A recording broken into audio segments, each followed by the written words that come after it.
Hello there, and welcome to Boring Historians, the place where the past whispers and excitement takes a well-deserved nap. But before we dig into today's topic, do click like and share this video with a friend who needs help falling asleep or just loves history. And of course, leave a comment from where you are listening. Tell us what you love, what you learned, or what you'd like us to snooze through next. Now, settle in and grab your comfy blanket and let's make history boring again.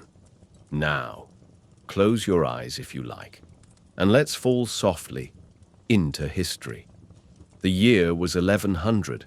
The Norman king, William II, often known as William Rufus due to his ruddy complexion, ruled England with a mixture of strength and ruthless severity. He was a king many loved to hate, harsh on his barons, unapologetically greedy, and accused by some chroniclers of moral excesses. On the morning of August 2nd, 1100, William set out on what was supposed to be a routine royal hunt in the New Forest, a sprawling woodland estate beloved by English kings. Accompanied by his courtiers and hunters, William ventured deep into the forest's heart. The hunt was a favored pastime of royalty, symbolizing both leisure and the assertion of dominion over nature and nobility alike. But that day, the hunt would become infamous. As the king was pursuing a stag, an arrow suddenly struck him in the chest. The official story was that Walter Tyrrell, a nobleman known to be an expert marksman, had accidentally shot the king. Tyrrell fled immediately, sparking wild rumors and suspicion. What made this incident so mysterious and scandalous was not just the king's sudden death, but the circumstances surrounding it. No one ever found the arrow that killed William. Tyrrell himself vanished from the court and was never brought to trial.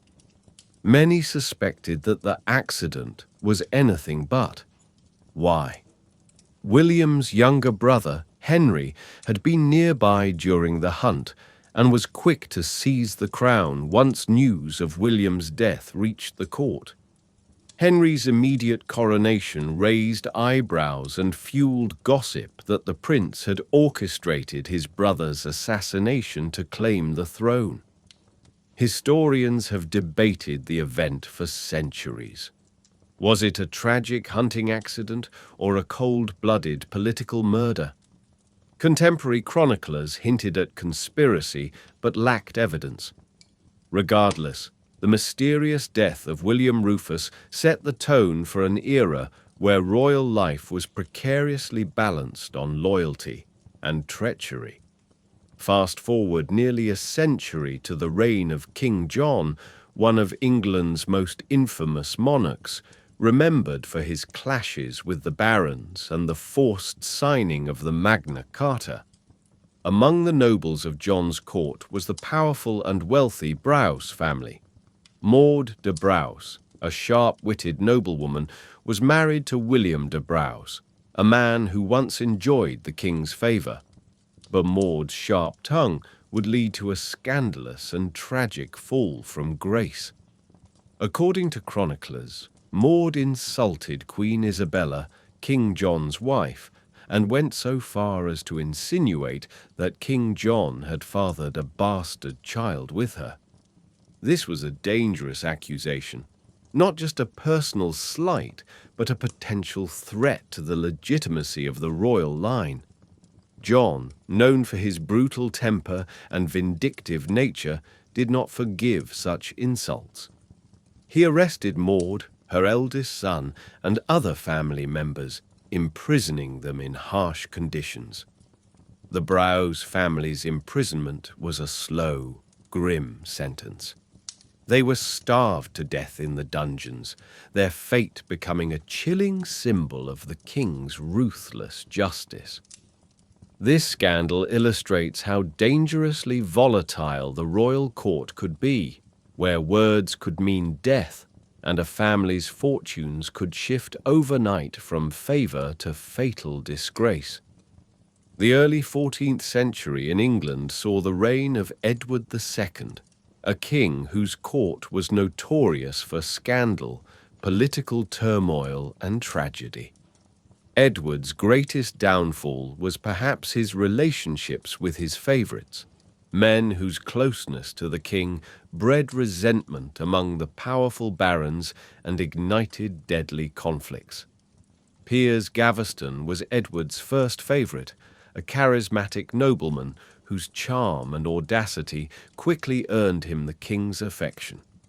Edward lavished Gaveston with titles and lands, much to the anger of the English nobility, who saw Gaveston as an arrogant outsider unworthy of such influence. The tension exploded when the barons captured Gaveston and executed him in 1312, a brutal message to the king.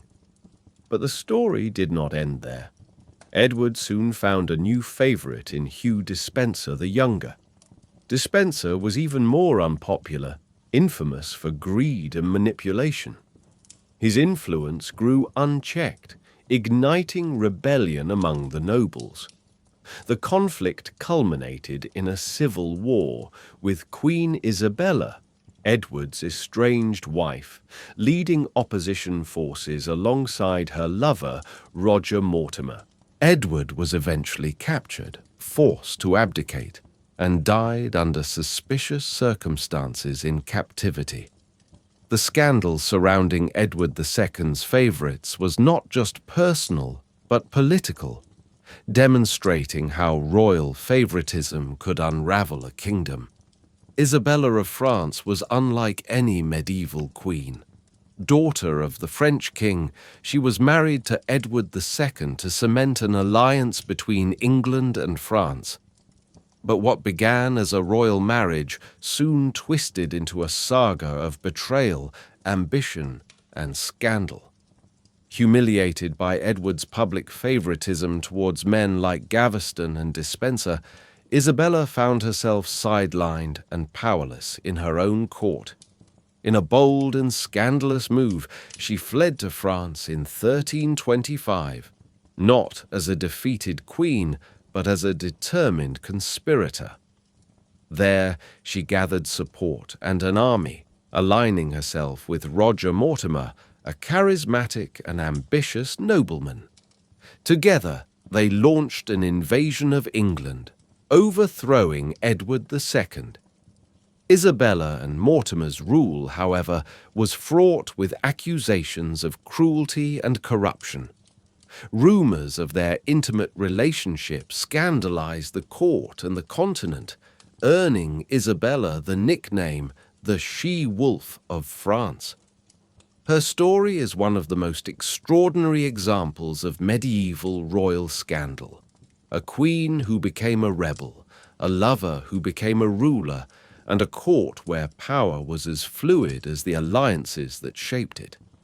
Medieval Scotland, much like England, was a turbulent land ruled by fierce clans and ambitious nobles. Royal courts were as much battlefields for power as the fields of war. One of the most notorious scandals involved Robert the Bruce, a king celebrated for uniting Scotland, but whose path to power was stained with blood and betrayal. Before Bruce claimed the throne, a fierce rivalry brewed with John Comyn, Lord of Badenoch, a powerful noble who also laid claim to the Scottish crown. Their rivalry was not just political but deeply personal. In 1306, Bruce and Comyn met secretly in Greyfriars Church, Dumfries. The meeting was meant to negotiate, but it ended in a violent confrontation. Bruce stabbed Comyn. Some say it was in a fit of rage. Others suggest a premeditated murder to eliminate a rival. Killing a man inside a church was considered a horrific sacrilege, even in turbulent times. Bruce's act shocked Scotland and Europe alike, dividing loyalties. This murder plunged Scotland into further civil war, but it also paved Bruce's path to kingship. The scandal exposed the ruthless nature of medieval Scottish politics, where ambition often outweighed morality and faith. Royal scandal isn't always about murder or adultery. Sometimes it's about fragile claims to power and tragic fates. Margaret of Norway was the granddaughter of King Alexander III of Scotland and was named heir to the Scottish throne as a child. Her story is one of lost hope and political turmoil. When Alexander III died in 1286 without a surviving heir, the Scottish court was thrown into crisis. Margaret, barely a toddler, was betrothed to the English Prince Edward to secure peace.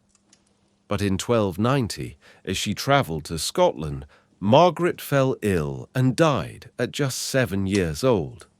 Her death plunged Scotland into chaos, sparking the infamous Great Cause, a succession crisis that eventually led to Edward I of England attempting to dominate Scotland.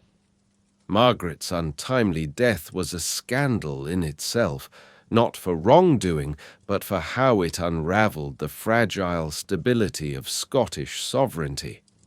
Back in England, the 14th century court of Edward III was filled with its own scandals, particularly involving women who wielded influence in secret ways. Alice Perrers was one such woman, a mistress who rose from relatively humble origins to become one of the most powerful figures in Edward III's court. She used her position to accumulate wealth and power, reportedly influencing the king's decisions and taking control of large estates. But her influence caused outrage among nobles and the public alike. After Edward's death, Alice was put on trial for corruption, accused of abusing her power and manipulating the king. Her trial revealed the dangerous position of royal favourites, especially women who crossed boundaries in a male-dominated society. Alice was banished, but her story remains a vivid example of how royal mistresses could become central figures in court scandals. Poison was one of the darkest tools in medieval courts, used to eliminate rivals silently and efficiently. One scandal that shocked Scottish nobility involved the suspicious death of Margaret of Mar, wife of Robert Stuart, later King Robert II. Margaret died under mysterious circumstances, and rumours quickly spread that she had been poisoned by members of the Stuart family's rivals. While no solid proof ever emerged, the scandal intensified bitter rivalries and distrust among Scottish nobles, casting a shadow over Robert Stuart's early years. This incident highlights how deadly intrigue extended even into the most private aspects of noble life: marriages, alliances, and family. James I's early life was marked by one of the greatest humiliations a royal could suffer: captivity. As a young prince, James was captured by English pirates and sold to King Henry IV of England. He spent nearly 18 years imprisoned in England, cut off from his kingdom. This scandalous kidnapping was both political and personal, symbolizing the vulnerability of Scottish sovereignty during the medieval era. When James finally returned to Scotland, his reign was shadowed by suspicion, court intrigues, and eventual assassination. His story reminds us how even kings were not immune to the violent and treacherous nature of medieval courts. Joan of England was the daughter of King Edward II, and Queen Isabella, famously nicknamed the She-Wolf of France. In 1328, Joan married David II of Scotland as part of a peace treaty to end hostilities between England and Scotland. However, Her life in the Scottish court was far from peaceful. Joan's presence at the Scottish court was fraught with tension. Scottish nobles often distrusted her English origins, and David II himself was known to be a troubled king, struggling to maintain control amid the constant threat of English invasion and internal factionalism. Tragedy struck in 1362 when Joan died suddenly under suspicious circumstances. Rumors quickly spread that she had been poisoned by rival factions within the Scottish nobility, unhappy with her influence over the king or perhaps fearing English meddling. Though no official investigation was ever conducted, the scandal of Joan's sudden death remained a dark cloud over the fragile peace between the two kingdoms. Margaret, Countess of Douglas, was a powerful and ambitious noblewoman in 15th century Scotland. Known for her sharp wit and political savvy, Margaret became a central figure in Scottish court intrigues. Her story is riddled with accusations of manipulation, secret alliances, and ruthless elimination of rivals. Some chroniclers even suggest she may have been involved in poisoning schemes to secure her family's influence at court. One scandalous episode involved Margaret orchestrating the downfall of a rival noble family through a combination of political maneuvering and possibly underhanded tactics, including bribery and false accusations. Though these claims are difficult to verify, Margaret's legacy is that of a woman who wielded power in a male-dominated world and paid the price for it when court politics turned against her. Archibald Douglas, known as the Tyneman, meaning loser, was a Scottish nobleman deeply involved in the turbulent politics of 14th century Scotland. Despite his early successes, Archibald's career was marked by scandal and betrayal. He was accused of switching allegiances between rival factions, which earned him the distrust of both sides.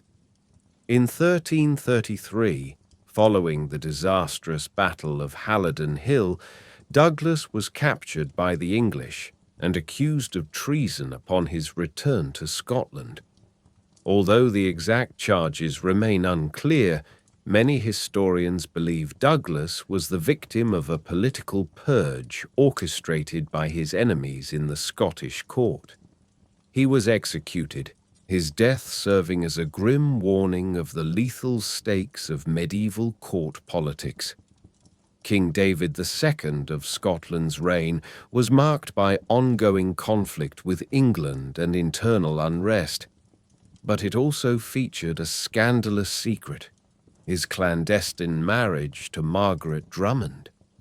Margaret was a noblewoman of lower rank, and the marriage was kept hidden because it threatened the king's political alliances and the legitimacy of his heirs. The secret only came to light after David's death, sparking controversy over the rightful succession and the true status of Margaret's children.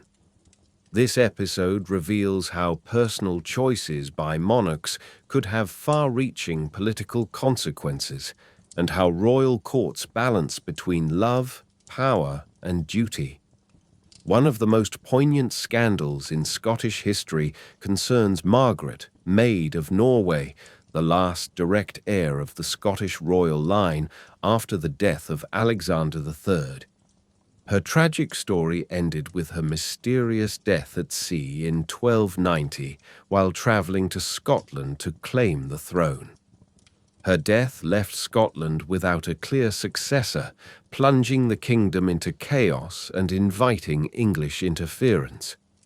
The scandal surrounding her untimely death involves allegations of neglect and mismanagement by the guardians tasked with her safety.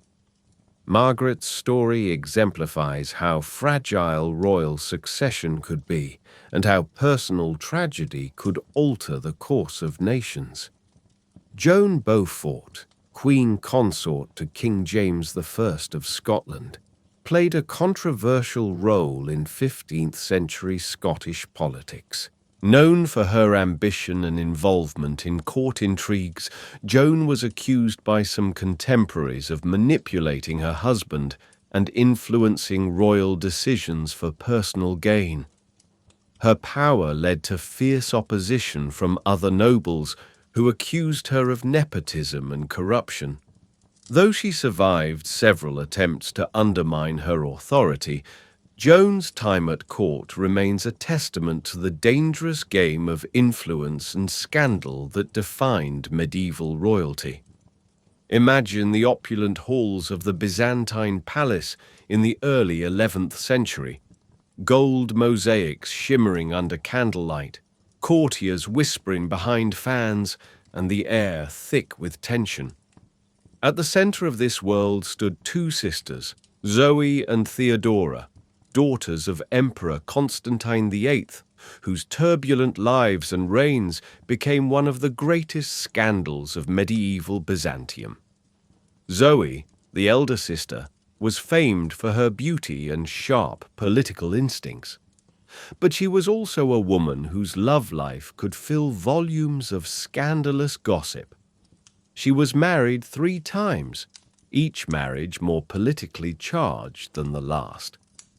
Her first husband, Romanos III Argyros, was a man whose reign began in lavish ceremonies but quickly descended into suspicion. Rumors swirled that Zoe, frustrated with Romanos's incompetence, conspired with her second husband, Michael IV, to bring about Romanos's mysterious death by poisoning. Some accounts describe Romanos dying suddenly after drinking poisoned wine, with Zoe at his side. Michael IV's rise to power was no less controversial. Though he was of humble origin, his marriage to Zoe elevated him to emperor. Yet, even Michael's time on the throne was shadowed by intrigue, corruption, and court favoritism, largely orchestrated by his brother John, the orphan Atropos. The court buzzed with rumors that Michael was involved in further poisonings and secret plots to eliminate rivals. Meanwhile, Zoe's sister Theodora watched from the sidelines. Unlike Zoe's flamboyant public life, Theodora was known for her stern demeanor and piety. However, when Zoe died in 1050, Theodora seized the throne herself, a scandalous move in a society where women rarely ruled alone. Theodora's reign was marked by her harsh crackdown on corruption and enemies within the court, but she was also accused of being ruthless, imprisoning those who opposed her and executing many nobles. The sisters' rivalry continued even in death. Some chroniclers suggest that Zoe and Theodora's bitter struggle for power destabilized the empire, leaving it vulnerable to both internal rebellion and external threats. Their stories reveal a Byzantine court where power was a dangerous game, love could be lethal, and sisters could be the fiercest of enemies. The Byzantine Empire at the turn of the millennium was a realm of stunning contrasts. Gleaming domes and majestic palaces masked a court rife with conspiracies, betrayals, and power struggles that often ended in poison or exile. At the heart of one of the darkest scandals was the reign of Emperor Basil II, known to history as the Bulgar Slayer for his ruthless military campaigns. Yet behind his legendary toughness lay a family drama marked by suspicion and deadly rivalry. Basil II ruled for over 50 years, but despite his long reign, real power often rested in the hands of others, especially his elder brother, Constantine VIII. For years, Basil and Constantine ruled as co-emperors, but the two men were as different as night and day. Basil was a military man, austere and dedicated. Constantine, by contrast, was more interested in court ceremonies, luxury, and the arts. This imbalance sowed seeds of tension between them. When Basil died in 1025, the empire looked to Constantine to take full control. But Constantine was old, weak, and inexperienced in ruling alone. Rumors spread quickly that his time on the throne was clouded by mysterious deaths and disappearances among his potential rivals. Whispers in the halls of Constantinople spoke of poisonings, favored courtiers and relatives who suddenly fell ill or were found dead under suspicious circumstances. One of the most chilling tales concerns Basil's trusted advisors and generals. Some speculate that Constantine, anxious to consolidate his fragile hold on power, quietly eliminated those loyal to his brother. Even family members were not safe. It's said that Constantine's wife and daughters became pawns in political games, forced into marriages designed to secure alliances or eliminate threats. Though historians debate how many deaths were truly murders and how many were mere coincidence, the atmosphere of fear and mistrust is undeniable. Constantine's reign, though short, was marked by a decline in Byzantine fortunes. His lack of military skill and political acumen made the empire vulnerable, and his reputation suffered due to these dark rumors. He died in 1028, leaving the empire to his daughters Zoe and Theodora, the scandalous sisters whose story you already know. This chapter of Byzantine history reminds us that power often came at a steep cost, even among brothers. In the mid-11th century, the Byzantine Empire stood at a crossroads, surrounded by enemies on all sides, from the relentless Seljuk Turks in the east to restless Bulgarian and Norman forces in the west. It needed a strong hand to hold the empire together. Enter Romanos IV Diogenes, a seasoned general who rose from the ranks to become emperor in 1068. Romanos was no ordinary ruler. He was a soldier, a man hardened by years on the battlefield. His marriage to Eudokia Makrembolitisa, the widow of the previous emperor Constantine VI Ducas, cemented his claim to the throne. The Byzantine court hoped Romanos's military expertise would restore the empire's fading glory. At first, Romanos appeared to be the savior Byzantium desperately needed. He reorganized the army, led campaigns against the Turks, and vowed to reclaim lost territory. But behind the scenes, the court was rife with intrigue. Romanos had powerful enemies, nobles and eunuchs, who resented his rise and feared losing influence. Chief among them was John Ducas, brother of the late Emperor Constantine VI, and the formidable Caesar Nicephorezes, an influential eunuch with a taste for corruption.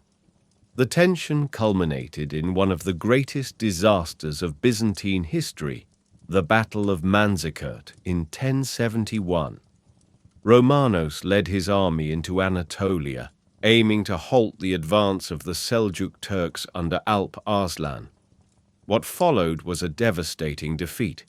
The Byzantine forces were betrayed by some of their own commanders, who defected or fled mid-battle.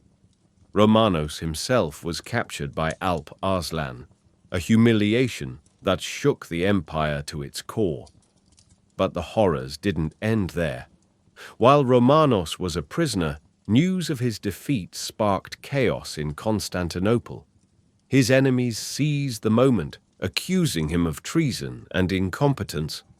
Upon his release, Romanos returned to the capital only to find himself imprisoned by a coup orchestrated by his rival, Michael VII Ducas. In a shocking display of cruelty, Romanos was blinded, a punishment intended to end any claim to power. Legend says that the blinding was so severe that Romanos later died from his wounds. The scandal of Romanos's downfall was not just military failure, it was a story of betrayal at the highest level. Trusted generals abandoned him, courtiers schemed to remove him, and a once heroic emperor was reduced to a tragic figure, broken both physically and politically. His story is a vivid example of how Byzantine court politics could swiftly turn allies into enemies, and how the stakes of power were often life or death. The Byzantine Empire in the late 11th century was a land struggling to reclaim its former glory. After decades of military losses, internal corruption, and court scandals, a new emperor emerged, Alexios I Komnenos. Alexios was a man of ambition and intelligence, a skilled military commander who sought to stabilize Byzantium and restore its prestige. But even as he rose to power, his personal life became a web of intrigue and scandal that rocked the imperial court. Central to this drama was his secret marriage to Irene Doukaina, a woman from one of the most powerful and influential families in Byzantium. The Doukai family had long been rivals to Alexios's Komnenoi clan. Political tensions ran high, and marriages were carefully arranged to form alliances or undermine enemies. Alexios's decision to wed Irene was initially kept secret, sparking rumors and whispers among the courtiers. Some saw the marriage as a clever political move to unite feuding factions. Others suspected darker motives. Irene was known for her strong personality, intelligence, and devout faith. But her family's ambitions made her a controversial figure at court. Many nobles feared that through Irene, the Doukai would gain undue influence over the emperor. The secrecy surrounding the marriage only fueled court gossip. Stories circulated that Irene and Alexios married clandestinely to avoid the interference of rival factions who might sabotage their union. When the marriage was finally revealed, factions at court erupted in conflict. Supporters of Irene pushed for her elevation to empress, while opponents accused her of manipulating Alexios for her family's gain. The tension boiled over into violent confrontations, plots, and power plays that lasted for years. Yet, despite the turmoil, the marriage endured. Irene became empress and bore Alexios several children, strengthening his dynasty's hold on the empire. Her influence grew steadily, as did the power of the Doukai family. Some chroniclers accused Irene of ruthlessness, suggesting she used her position to silence enemies and control court politics behind the scenes. Alexios, for his part, balanced these pressures carefully, navigating between his love for Irene and the complex web of alliances and rivalries at court. The story of their marriage offers a rare glimpse into the intimate struggles behind imperial rule, where love, family, and power were inseparable and often a matter of life and death. In the golden halls of Byzantium, the daughter of Emperor Alexios I Komnenos, Anna Komnene, emerged not only as a princess, but as one of history's first female historians and intellectual giants. Her life was marked by privilege, scholarship, but also deep personal bitterness and bitter rivalry, especially with her younger brother John II Komnenos. Anna's greatest legacy is her monumental work, the Alexiad, a detailed and passionate chronicle of her father's reign. But beneath its historical accounts lies a personal narrative filled with family betrayals, court intrigues, and the cutthroat nature of imperial politics. Anna was born into the highest echelons of power, groomed to become the future ruler of Byzantium. Her mother, Empress Irene Dokina, wielded significant influence in court, and Anna herself was known for her intelligence and scholarly prowess. But when it came to the imperial succession, Anna's ambitions were cruelly thwarted. Her younger brother John, favored by their father and powerful court factions, was chosen to inherit the throne. The reasons for this decision were as much political as personal. John was seen as a stronger leader and more capable of securing the empire's future. Anna's resentment over losing her claim to the throne fueled much of her writing in the Alexiad. She portrayed her brother John as a schemer, accusing him of manipulating their father and other court officials to sideline her. Her memoirs reveal a Byzantine court where family love was entangled with rivalry, ambition, and betrayal. She describes numerous conspiracies, accusations of treason, and secret alliances formed behind the palace walls. Anna's bitter tone and detailed descriptions of events offer an intimate glimpse into the psychological warfare that defined Byzantine succession politics. Yet, despite her personal grievances, the Alexiad remains one of the most valuable sources on the Byzantine Empire during this turbulent period, combining historical record with the emotional complexity of a woman who lived through betrayal and loss. Through her writings, Anna Komnene immortalized not only the grandeur of her father's reign, but also the scandalous undercurrents that shaped Byzantine history. Her story is a powerful reminder that behind every throne lies a tangled web of human drama, where ambition, family, and fate collide. The reign of Emperor Michael VII Ducas from 1071 to 1078 stands as a vivid example of how corruption and court favoritism can erode even the mightiest empire from within. At the center of this scandal was a powerful eunuch named Caesar Nikephoretzes, whose influence over the emperor and the Byzantine court became the stuff of whispered rumors and outright outrage. Michael VII ascended the throne in the wake of the catastrophic defeat at Manzikert, an event that shattered Byzantine military prestige and destabilized the empire. As a relatively weak ruler, Michael leaned heavily on his court officials, particularly Nikephoretzes, who quickly amassed extraordinary power. Nikephoretzes was notorious for his greed and manipulation.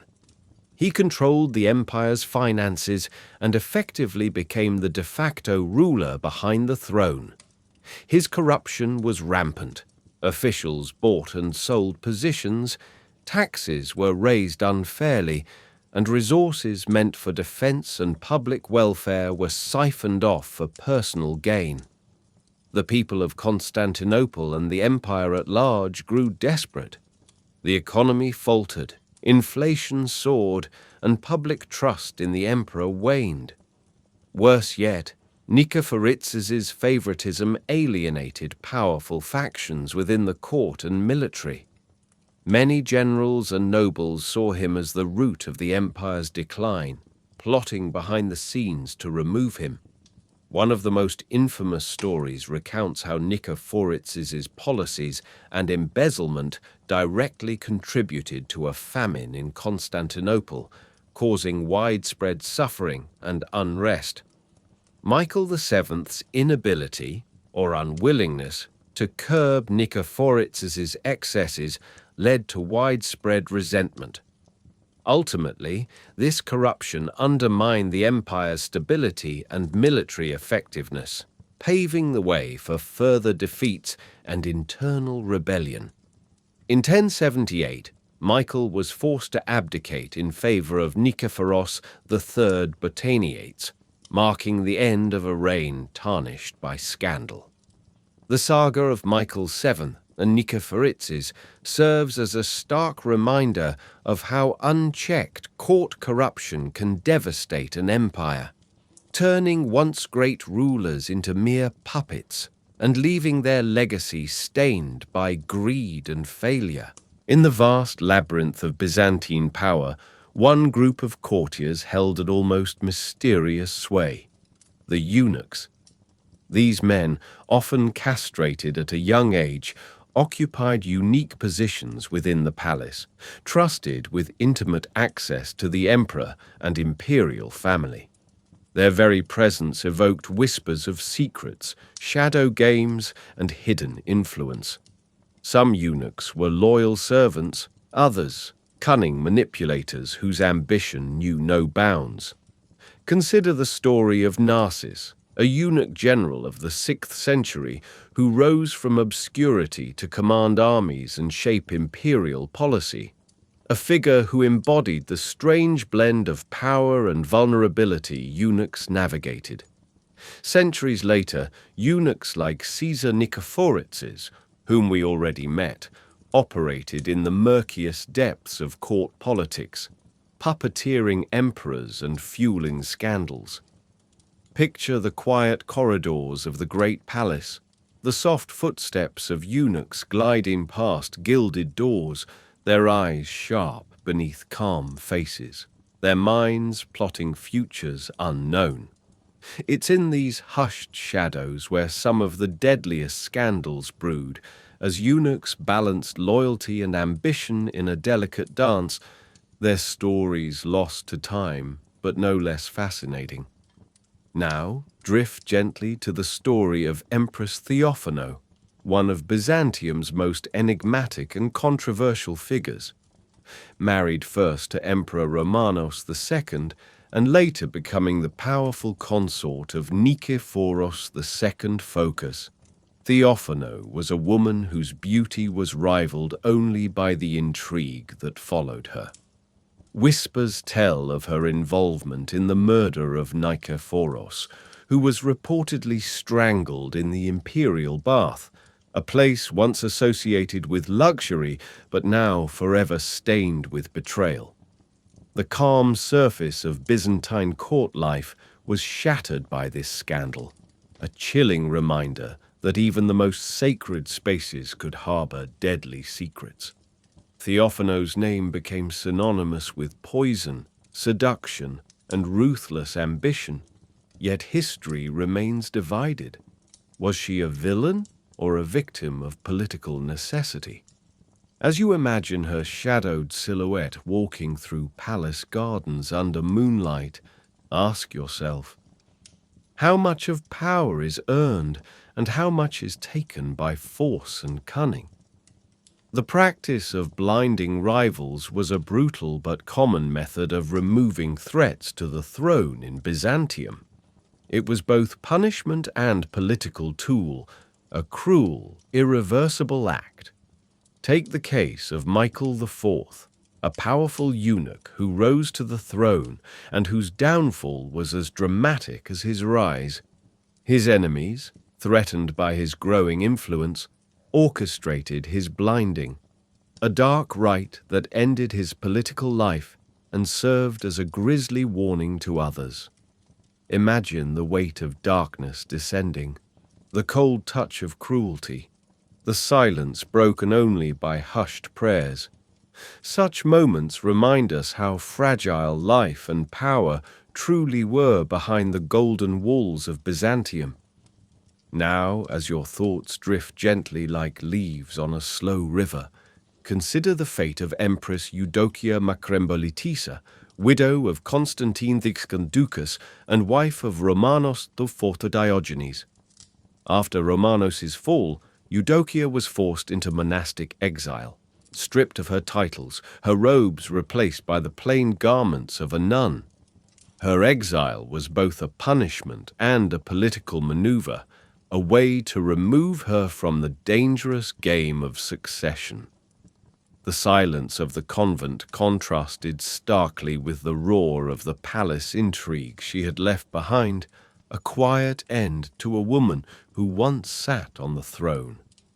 Imagine the twilight of the 11th century, a Byzantine empire in turmoil, where ambition and betrayal were the norm beneath the shimmering gold of the imperial throne. Enter Nikephoros III Botaniates, a seasoned general who claimed the throne in 1078 after the abdication of Michael VII. His rise was marked by cunning and opportunity, yet his reign would soon unravel into a story of defeat and disgrace. Despite his military background, Nikephoros struggled to maintain control over a fracturing empire. Rivals plotted in shadowed chambers, while the Seljuk Turks advanced relentlessly on the eastern borders. Within the court, whispers spread like tendrils of smoke that Nikephoros was a weak ruler, manipulated by courtiers more interested in their own gain than the empire's survival. The final blow came in 1081 when Alexios Komnenos, the same man whose secret marriage we spoke of earlier, marched on Constantinople with his loyal forces. Nikephoros, faced with defeat, abdicated and was sent into monastic exile, donning the humble robes of a monk, his imperial ambitions extinguished. Imagine the quiet cloisters, a man once crowned in gold, now surrounded by prayer and silence, a sharp contrast to the roar of the battlefield and the chaos of the court. This fall from glory reminds us how fleeting power could be in Byzantium, slipping away like sand through trembling fingers. In the tangled web of Byzantine court life, not all relationships were public knowledge. Some were veiled in secrecy, stirring scandalous speculation. Maria Sklerina, consort to Emperor Constantine IX Monomachos, is one such figure. Unlike official empresses, Maria never held the title formally, yet her influence was undeniable. Their relationship was kept largely hidden due to court protocols and political sensitivities. But those close to the emperor knew of her sway over his decisions. Rumors hinted at jealousy, secret meetings in shadowed corridors, and whispered arguments echoing through the palace walls. Maria's story illustrates the hidden layers of Byzantine intrigue, where personal affection mingled with political necessity, and secrecy was as potent as any weapon. As you picture her slipping through dimly lit halls, consider the price of such hidden power in a world ruled by spectacle and ceremony. Now, drift gently to the early 9th century, to the reign of Michael I Rangabe and his wife, Empress Procopia, a couple whose rule was marred by internal family conflict and scandal. Procopia was the daughter of Emperor Nikephoros I and came from a lineage where ambition ran deep. Her influence over Michael I was significant, but so was the resentment from other powerful families, especially the rival Nikephoros faction. Some accounts suggest Procopia's attempts to secure her family's dominance led to bitter quarrels within the court and even the military. These family feuds weakened the emperor's position, contributing to his eventual abdication after military defeats. Imagine the tense dinners, the veiled insults exchanged beneath polite smiles, the alliances forged and broken in the blink of an eye, the quiet chaos that ultimately toppled an empire's leader. Finally, let your mind drift to Empress Maria of Alania, a Georgian princess whose life was marked by exile, return, and enduring love. Maria married two Byzantine emperors, Michael VII and later Nikephoros III, but her story is far more than just imperial alliances. When Michael VII was overthrown, Maria was sent into exile, stripped of her titles and influence. Yet she did not vanish quietly into history. Through sheer resilience and political savvy, Maria managed to regain favor and power, returning to the court and playing a pivotal role in subsequent imperial successions. Her tale is one of survival amid scandal, a reminder that even in the darkest shadows of exile, hope and determination could light a path back to the throne. Picture her, perhaps, in a quiet garden, reflecting on lost power and the uncertain future, embodying the quiet strength that shaped Byzantine history. As the twilight deepened over the Byzantine Empire, the reign of Basil II, the famous Bulgar slayer, seemed destined to continue his legacy through his heirs. Yet, the tranquil surface of imperial succession concealed a dark undercurrent. Basil II never married and left no legitimate children, but his designated heirs mysteriously met untimely ends, sparking rumors of poison and assassination. Some whispered that ambitious courtiers and rival factions within the palace coveted the throne so fiercely they would stop at nothing, even murder, to secure their power. The halls of the great palace held their secrets tightly, but the scent of betrayal hung thick in the air, like a heavy perfume masking decay. Imagine the cold stone corridors where unseen hands may have slipped venom into a chalice, where silent footsteps followed the doomed heirs to their fate. This chilling tale reminds us that in Byzantium, the greatest threat sometimes came not from foreign armies, but from shadows within the palace itself. Let your thoughts gently settle on the early 11th century, to Emperor Romanos III Argyros, whose marriage was as tumultuous as the empire he ruled. Romanos was wed to Empress Zoe, a woman of imperial blood and fierce temperament. But it was his relationship with Maria Sklerina, the same enigmatic figure we met earlier, that stirred the most scandal. Maria was not just a consort, but a secret lover, her influence growing quietly yet steadily behind the emperor's back. The court buzzed with gossip, some condemning the emperor's divided affections, others marveling at Maria's cunning ability to wield power without official recognition. In the twilight shadows of the imperial chambers, love and politics intertwined dangerously, each threatening to unravel the other. The tragic end came swiftly. Romanos III drowned mysteriously in his bath, a death some claimed was murder, others accident. Imagine that quiet chamber, water reflecting flickering candlelight, and the heavy silence that followed a life abruptly ended. Now, drift slowly to the 13th century, a time of chaos and hope. Michael VIII, Palaiologos' reign, following the devastating Latin occupation of Constantinople. Michael's rise was marked by brilliance and ruthless pragmatism. He masterminded the recapture of Constantinople in 1261, restoring Byzantine rule. Yet, his methods were far from noble. To secure his position, Michael engaged in secret treaties, betrayals, and ruthless suppression of rivals. He famously ordered the blinding of the young emperor John IV Lascaris, a tragic act that stained his triumph with cruelty. The palace echoed with whispered plots and fearful silence as Michael tightened his grip.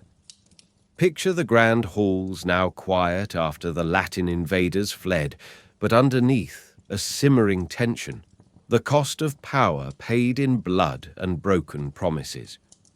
Michael's story teaches us that reclaiming glory often demands sacrifices shrouded in shadow.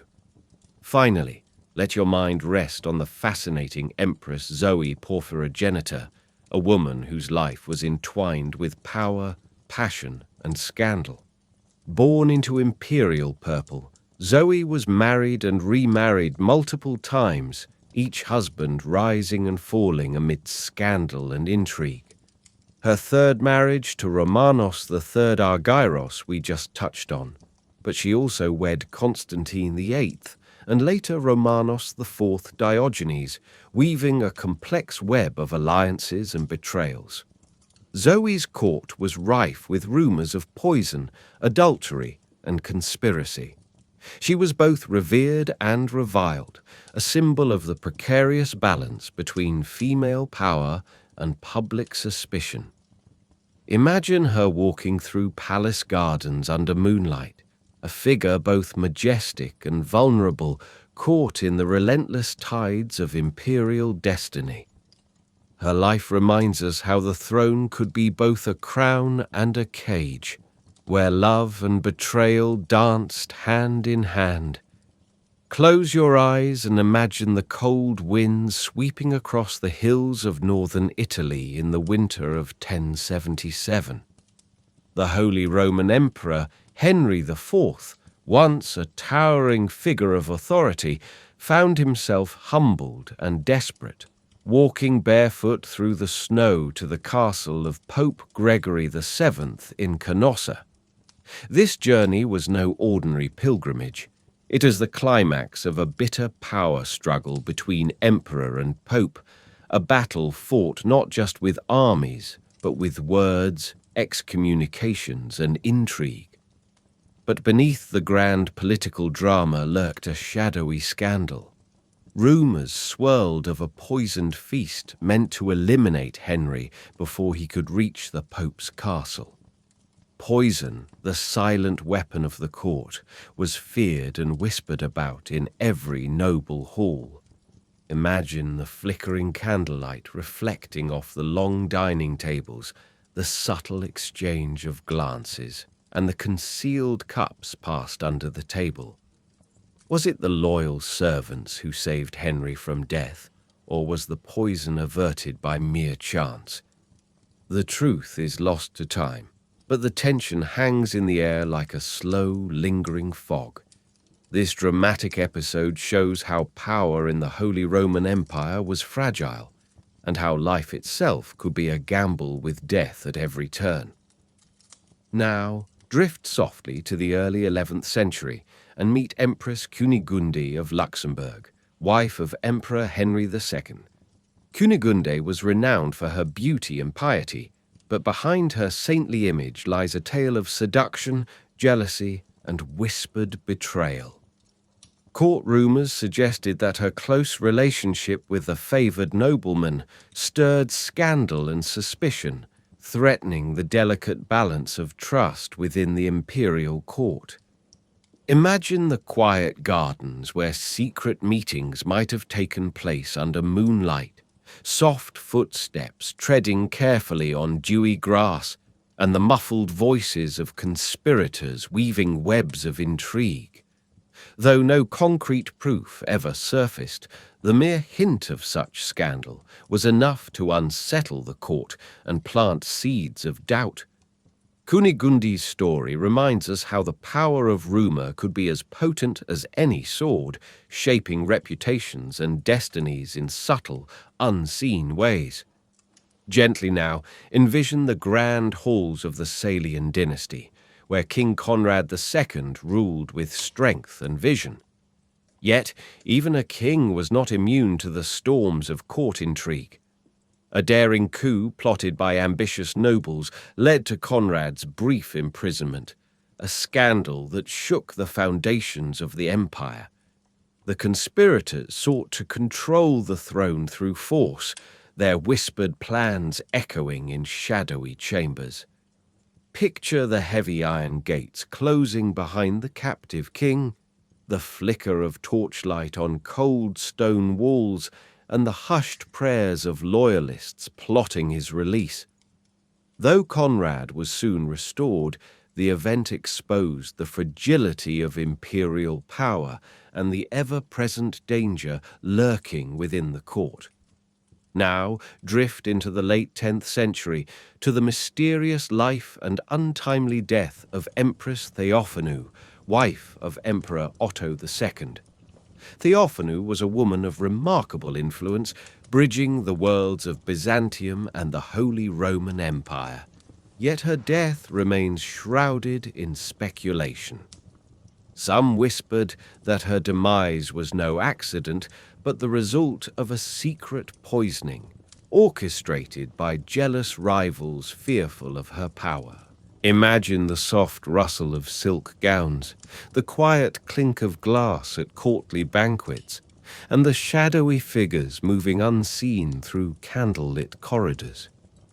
Was her death a tragic coincidence, or a carefully planned act of courtly vengeance? The question lingers like a fading breath in the cold imperial chambers. Finally, let your thoughts drift to Agnes of Poitou, the spirited wife of Emperor Henry III and regent for their young son, Henry IV.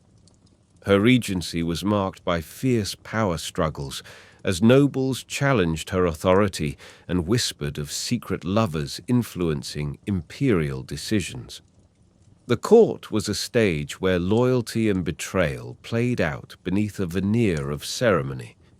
Imagine Agnes seated in the dim glow of her chamber, the weight of empire resting on her shoulders, while conspirators plotted just beyond the heavy velvet curtains.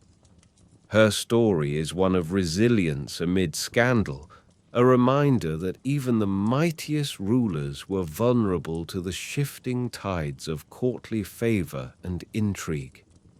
Picture the cold halls of the early 12th century, where Emperor Henry V, a man burdened by imperial ambitions and bitter disputes, struggled to maintain control of his vast realm.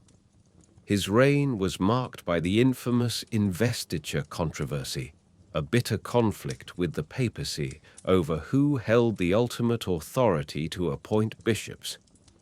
But beneath the grand debates and political clashes lay a deeply personal scandal that shook the very foundations of the empire. Henry V's decision to marry Matilda of England in 1114 was far from a simple union of two noble houses.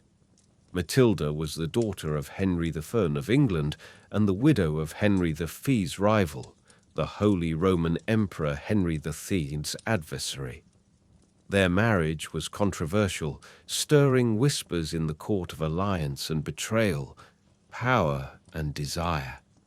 Imagine the opulent wedding chamber, heavy tapestries draping the walls, candles flickering softly, casting dancing shadows on the faces of courtiers whispering behind closed doors. Was this marriage a genuine love match, or a strategic move to solidify claims and silence enemies? Yet even this alliance did not save Henry. His reign ended abruptly in 1125, childless and defeated, forcing him to abdicate the throne.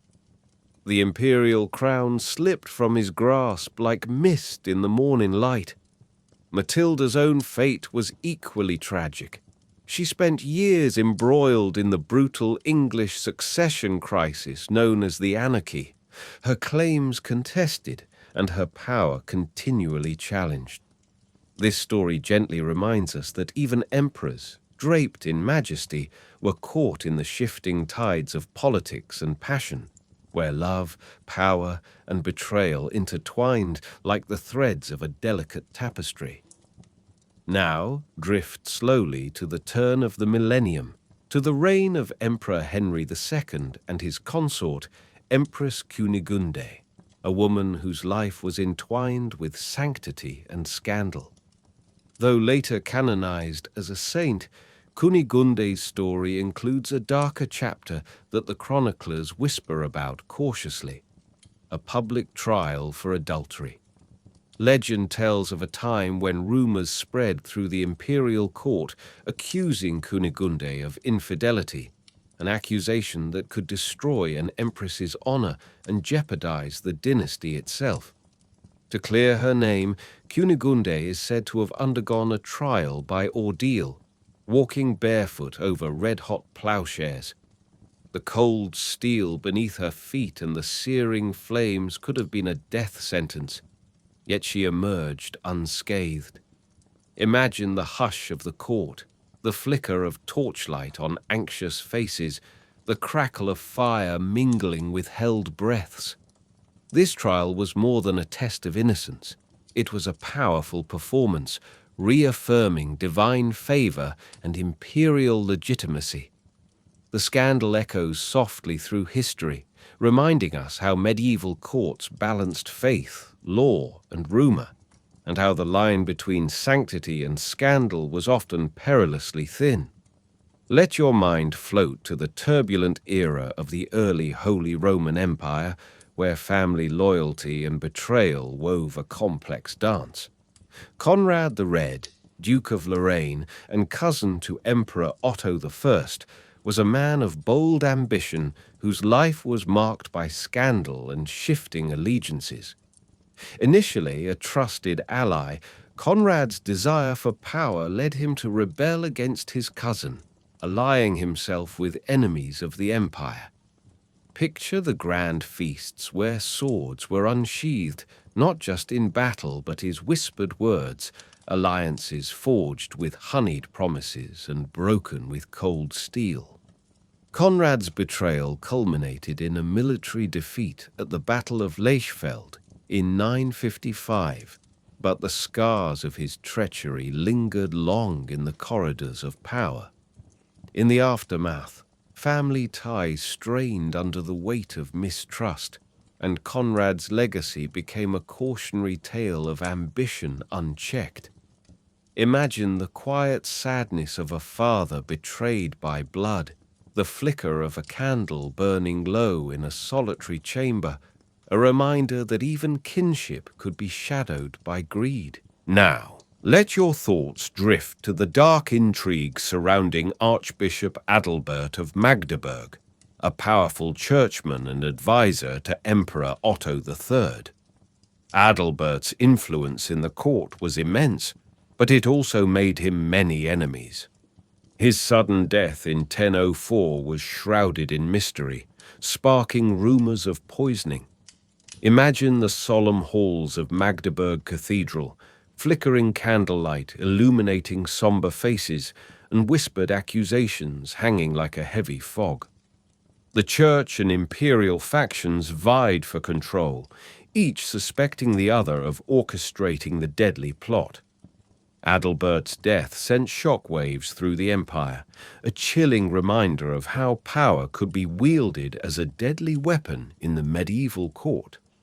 Finally, picture the elegant courts of the early 11th century, where Empress Gisela of Swabia, wife of Emperor Conrad II, navigated a treacherous world of love, loyalty, and scandal.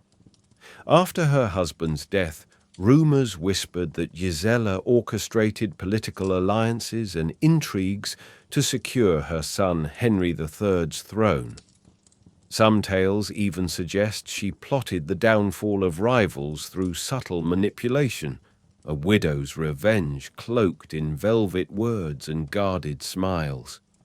Imagine Gisela walking through shadowed galleries, her footsteps echoing softly, the weight of crown and cloak heavy on her shoulders. Her story reveals the quiet strength and cunning required to survive and thrive in a world where every smile could conceal a dagger.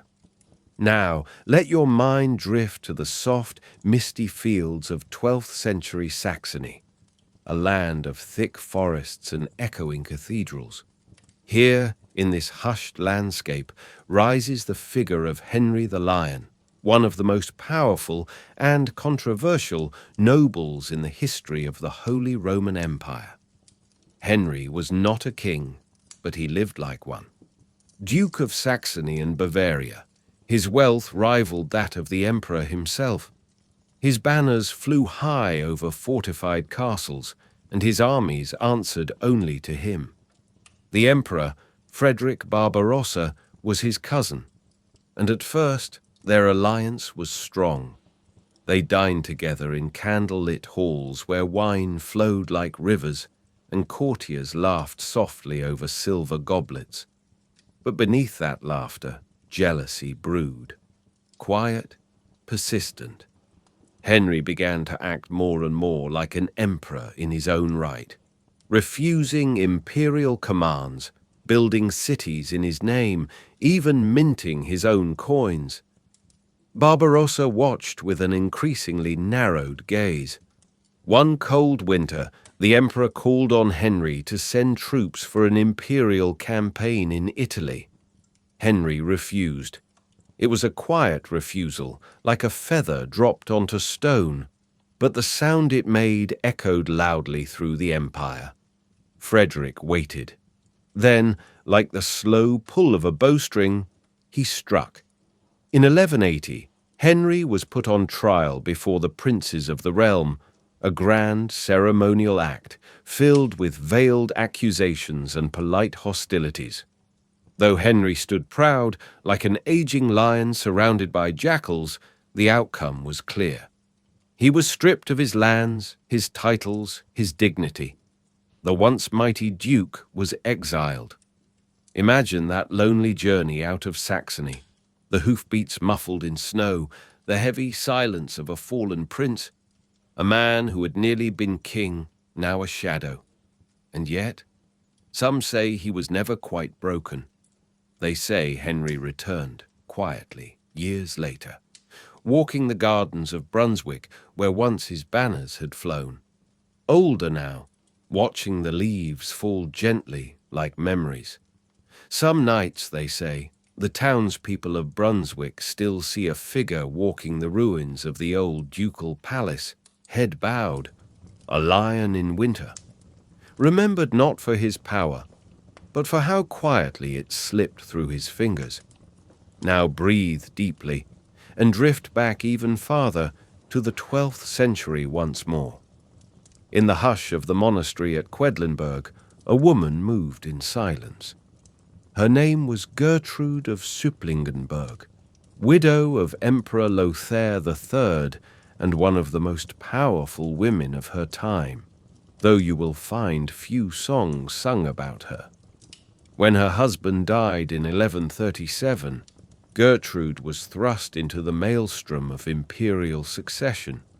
Her only child, Henry the Proud, had a claim to the throne, but powerful enemies closed in like a quiet storm. Rather than engage in bloody warfare, Gertrude made a different choice. She entered a convent. But this was no simple act of piety. Behind the cloister walls, Gertrude wielded her influence with whispered precision. Her correspondence flowed like silk through the empire, letters laced with favors, threats, blessings, and veiled bargains. Imagine her seated at a small wooden desk by candlelight, a wax seal pressed onto parchment, a hand brushing a strand of silver hair from her face. Every letter she sent shifted the empire, without a sword drawn or voice raised.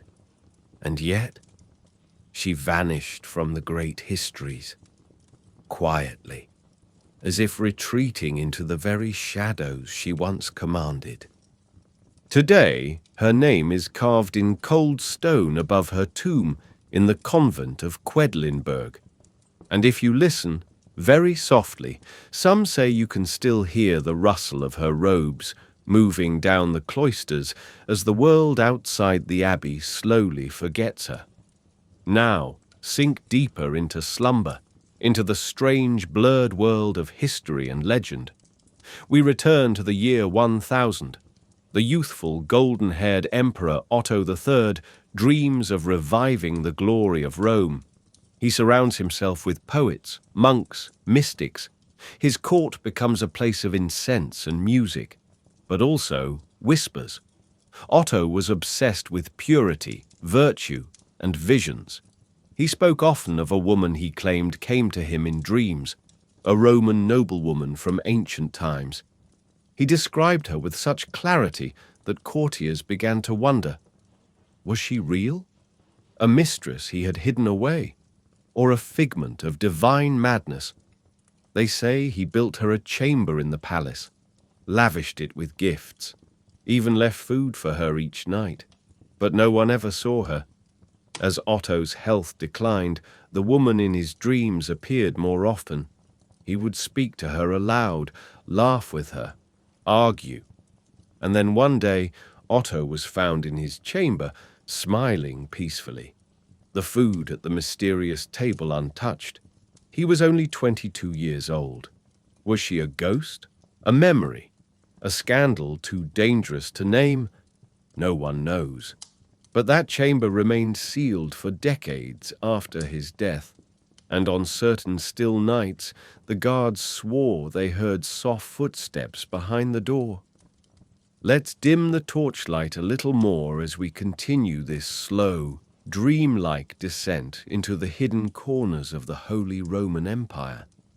Each story, like a winding corridor in a stone palace, leads us deeper into intrigue, ambition, and the soft rustle of betrayal cloaked in velvet.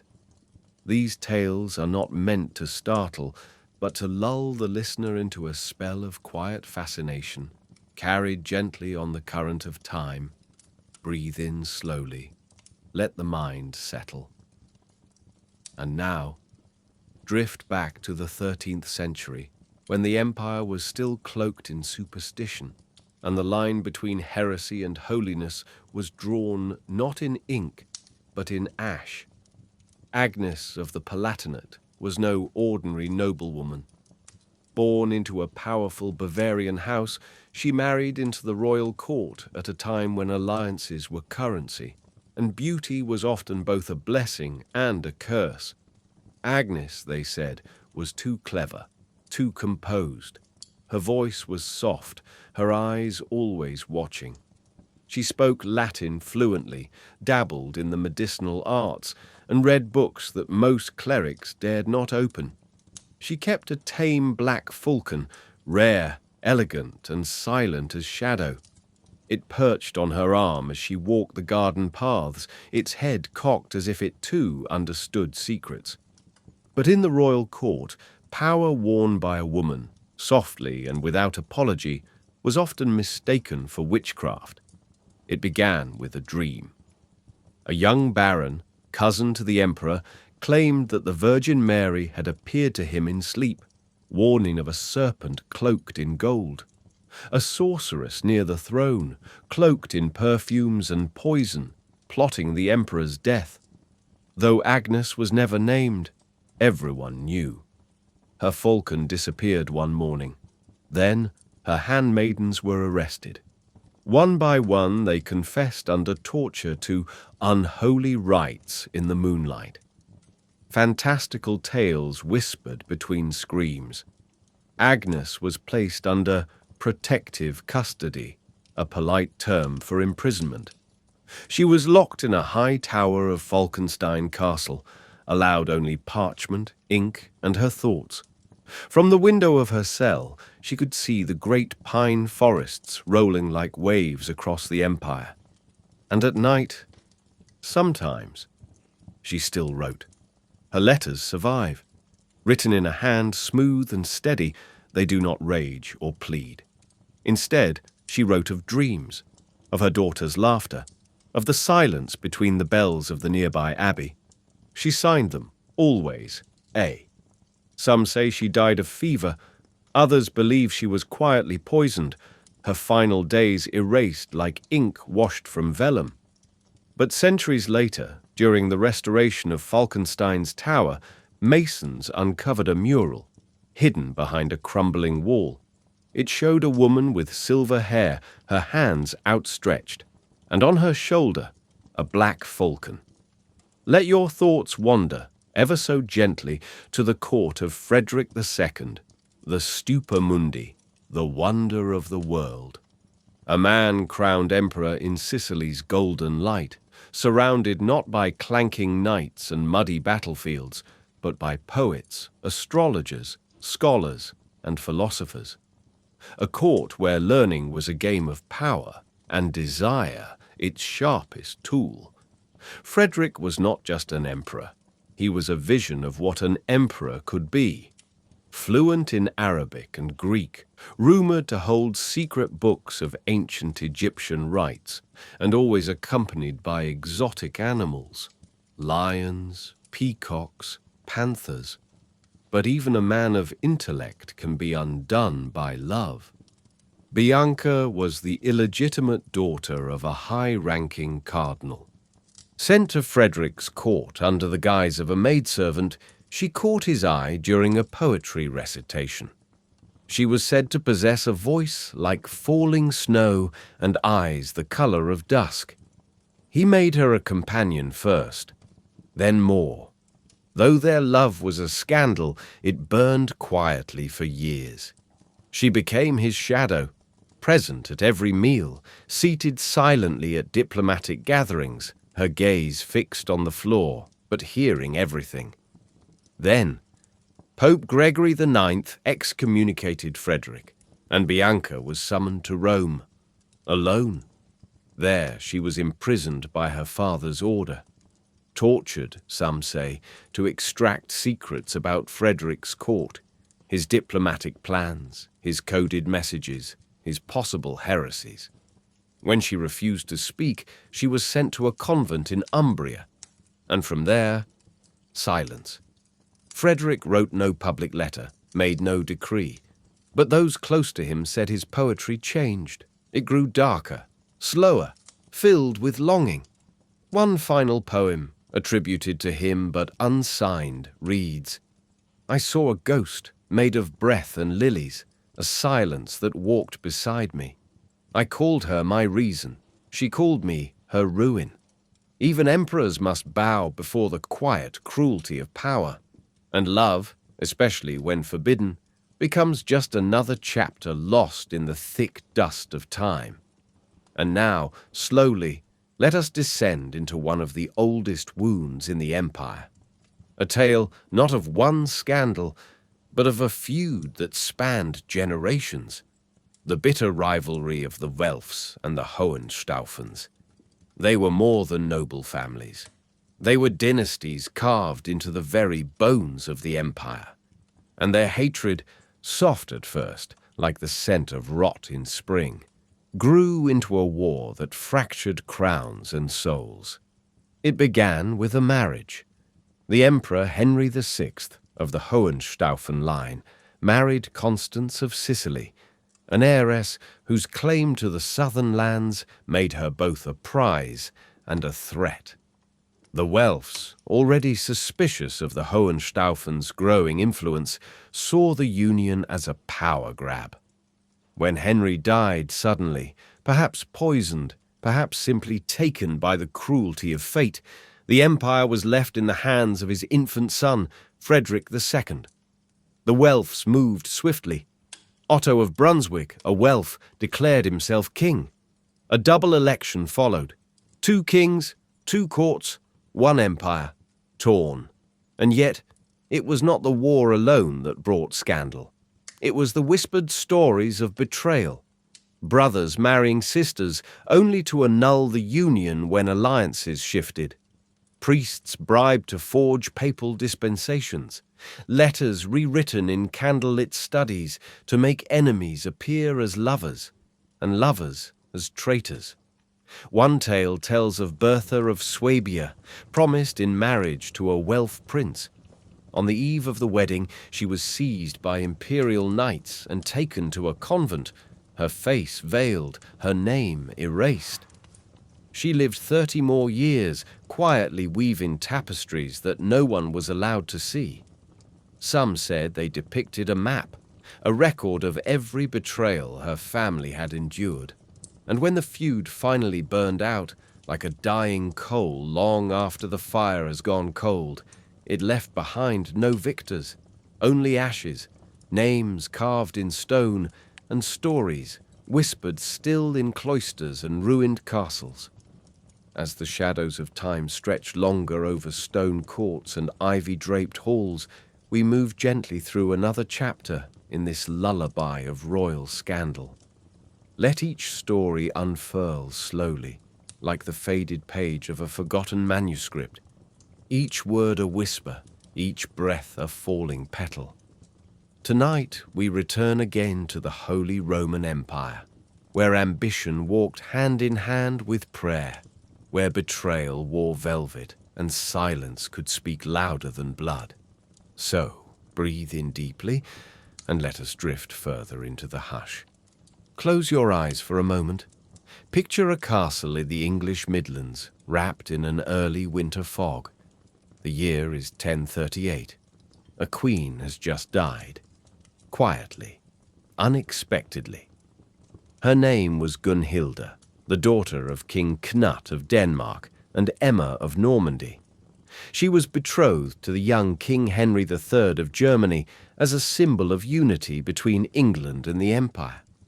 She was known not for her beauty, but for her grace, a girl-woman of unusual calm. When she entered the German court, she brought with her a chest of books, a harp, and a small wooden statue of the Virgin Mary, wrapped in embroidered linen stitched by her own hands. Her marriage was gentle, not fiery, not passionate, but respectful. Courtiers whispered that Henry, still young, admired her intelligence. They spoke softly together in Latin after evening prayers.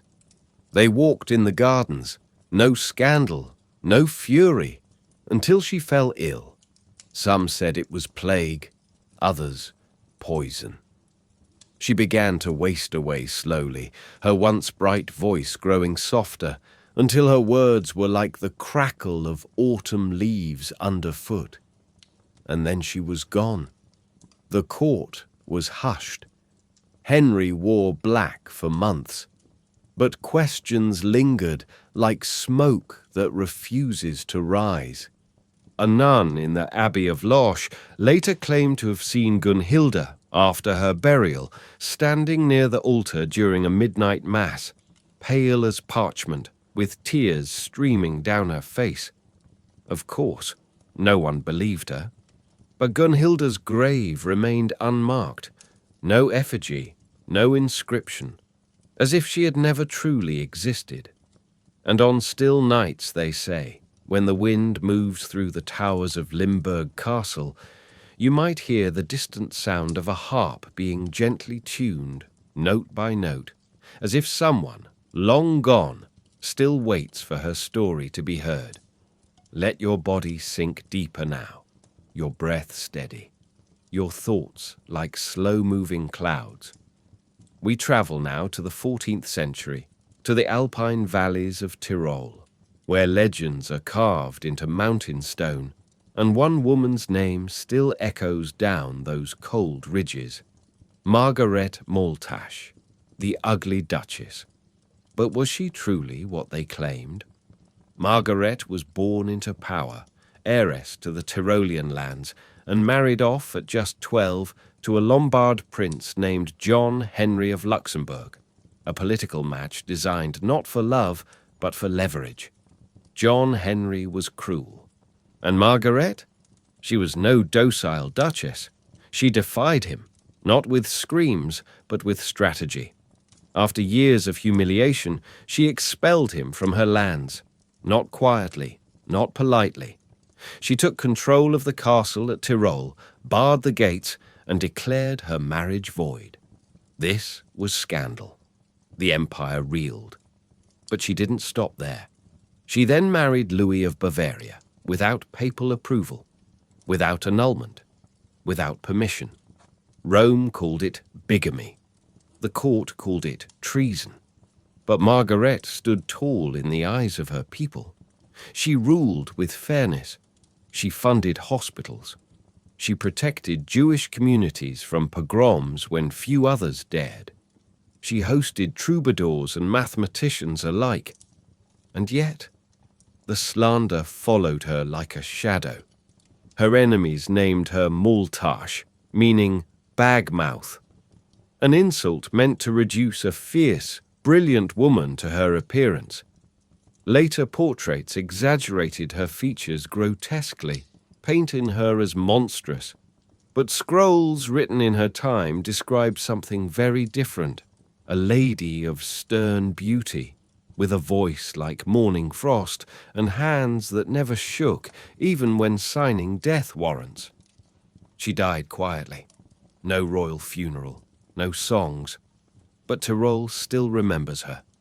And sometimes, in the snow-covered paths near Schloss Tyrol, old shepherds tell stories of a woman who walks the mountain at twilight, tall, cloaked, her face obscured, looking not for redemption, but remembrance. Now breathe a little deeper, and let your mind stretch out like silk across an empty throne room. Our next tale takes us to the imperial court of Louis IV, Holy Roman Emperor in the early 14th century. Louis was a man torn between worlds, a secular ruler clashing with a spiritual authority. His reign was marked by battles with the papacy, but it was in his heart and at his side where the greatest turmoil began. You see, Louis had two wives at the same time. His first was Beatrix of Świdnica, a quiet Polish duchess, young and devout. Their marriage was arranged, solemn, and to all appearances stable. Then came Margaret II of Hainaut, a noblewoman from the Low Countries, widowed and brilliant. She met Louis while he was campaigning in the Netherlands, and the chemistry was undeniable. He married her in secret. Beatrix was still alive, and so the empire had, unofficially, two empresses, two courts, two sets of ambassadors, two sets of royal documents bearing the seal of two women. The Pope, of course, was incensed. But Louis didn't care. He declared himself emperor, not by papal right, but by the will of the German princes. He crowned himself. Margaret was brilliant at court. She managed trade agreements, wrote political treatises, and hosted scholars. Some even said she ruled the empire in all but name. But in 1354, Margaret died suddenly, in the middle of composing a letter to the Duke of Brabant. Some whispered she was poisoned by Beatrix's allies. Others claimed she died of heartbreak, knowing she would never truly be accepted. Louis, now aging and weary, followed her into death just a year later. At his funeral, two veiled women stood at the far end of the chapel. They never spoke, never approached the bier, but those who were there swore they saw both of them, cloaked in black, heads bowed, each holding a single lily. One for love, one for power. Let your mind now wander gently to 14th century Bavaria, where political ambition moved like mist across the mountains. In a time when every marriage was a maneuver and every vow a strategy, we find Emperor Louis IV, a man both feared and admired. Louis was bold, commanding, a leader on horseback and battlefield. But behind palace walls, he was a man divided. He first married Beatrix of Silesia, a noblewoman of great virtue and little influence. She bore him children, offered him loyalty, and walked beside him in the solemn rituals of imperial life. But Beatrix's health declined, and her influence never grew. Then came Margaret of Hainaut, daughter of a powerful count and heir to vast lands. Louis saw opportunity. More land, more power. But Beatrix still lived. Here the story darkens. The emperor arranged a second marriage, while Beatrix remained his wife. Margaret became empress in all but name. Beatrix, meanwhile, vanished from public life, removed from court records. Her name was erased from official decrees. Some said she retired to a convent. Others claimed she was imprisoned in her own chambers, her windows sealed, her voice silenced by law and shame. Louis declared his marriage to Margaret valid under imperial authority. The Pope disagreed. A storm of excommunications followed, papers flying like dying leaves across Europe's courts. Louis was accused of bigamy, heresy, pride, but he stood firm. 2 women, 1 throne, and yet the scandal never left him. He died suddenly, not long after a hunting expedition in the Bavarian Alps. No wound, no known illness, just a man who never woke up. Today, in the old cathedral in Munich, a plain tomb lies beside the ornate imperial crypt. It bears no name, but local legend whispers it holds Beatrix, the forgotten wife. And sometimes, they say, women praying nearby feel a soft chill on their cheeks, like a sigh too soft to hear. Now, let us step into the heart of Tyrol. The mountains rise high like frozen waves, and nestled within them the story of Margaret of Tyrol, also known, unkindly, as Margaret Maltasch. Her name, centuries later, would be twisted into insult. Maltasch, meaning bagmouth, a slander passed down through bitter tongues. But her life was not one of ugliness. It was a life of fierce intelligence, brutal survival, and impossible choices. Margaret was married young to John Henry of Luxembourg, a political match meant to unite powerful families. But John Henry was cruel, cold. Their union, a cage of duty.